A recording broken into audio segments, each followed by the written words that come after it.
साहब ये बताइएगा सर, एक तो चीज़ ये है कि आप हुकूमत नेगोशिएशन के लिए खुद बात करती है। खुद शहबाज शरीफ साहब ने कई दफ़ा पीटीआई को कहा है कि आए बैठ के बात कर लेते हैं, लेकिन वो कहते हैं इलेक्शन की डेट अनाउंस होने तक किसी किस्म की कोई बातचीत नहीं हो पाएगी। आज फवाद चौधरी साहब का भी एक बयान था कि सितंबर में ही कुछ मामला सेट हो जाएंगे।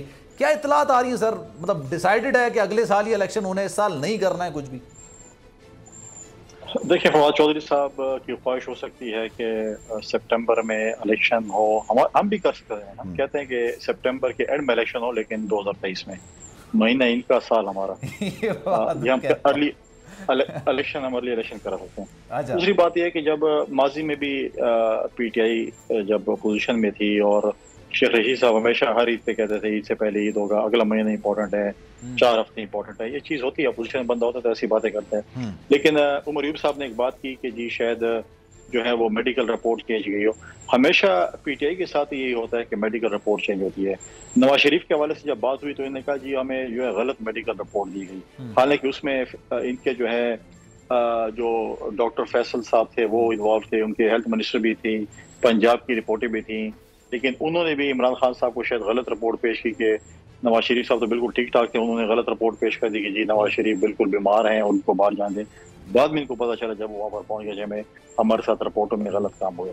लिहाजा जो है देखें, हमने तो कई दफ़ा ऑफर किए, हम अपोजिशन में भी जब थे, मुल्क की सलामती पे जब भी कोई मीटिंग होती थी हम अपोजिशन वाले होते थे, वज़ीर आज़म साहब मौजूद नहीं होते थे उस वक्त। हमने भी काफी ऑफर किए हैं, जब बैठने को तैयार नहीं है तो नहीं है तैयार, तो बस हम इसी तरह आगे चलेंगे कि फिर हमें भी मतलब है कि ज्यादा फिर इतना शौक नहीं है कि हम जबरदस्ती आपको नहीं लगता एक रोड मैप होना चाहिए? हुकूमत, आपने खुद ये बात कही, मैं आपकी बात को सेकंड करूंगा कि आपने कहा कि जनाब हुकूमतें कब तब्दील हो जाती है पता नहीं चलता, लेकिन जो मईशत चलाने वाले होते हैं, बिजनेसमैन होते हैं, उनको पता होता है कि हमारी पॉलिसी अगले 10 साल तक ये होती है।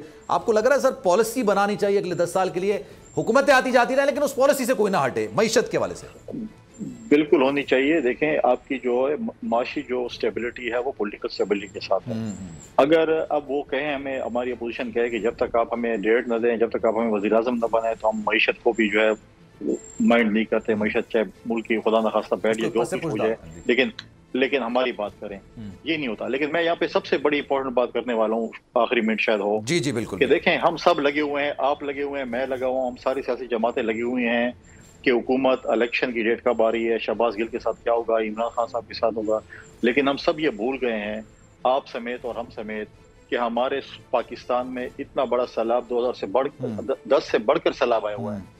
क्या हमने कोई सैलाब पे टीवी प्रोग्राम किए हैं? क्या हमने इकट्ठा होकर ऐसे ऑनेस्टली बताऊं सर, हमने किए हैं। हमारे तो एंकर भी गए थे वहां पे, उन्होंने ट्रांसमिशंस किए वहां पे। हमने देखिए, हमने ऐसे कौम, हम आज अपनी आवाम की खिदमत नहीं कर रहे। हम पॉलिटिकल डिफरेंसेस आज भी रखते हैं कौम के लिए कि ये हम सियासत करेंगे, लेकिन हम सैलाबज़दा लोगों को उनको हमारी जरूरत है बेसरो सामानी की हालत में बैठे हैं। हमें पॉलिटिकल डिफरेंसेस छोड़ने चाहिए, हमें उनकी खिदमत करनी चाहिए। उसके बाद फिर आके हम इलेक्शन भी लड़ेंगे, एक दूसरे को देख भी लेंगे, लेकिन आज हमें फोकस करना चाहिए कि जो फ्लड हिट एरिया है उसमें हमें फोकस करना चाहिए। अगर मैं थोड़ा काम कर रहा हूँ, मुझसे ज्यादा पीटीआई कर ले, मैं खुश हूंगा कि मेरे सूबे में, मेरे पाकिस्तान में मेरे ओपोनेंट मुझसे ज्यादा काम करें। सही है सर। मैं हूँ जैस्मीन मंजूर और आप मुझे देखेंगे सिर्फ बोल पर।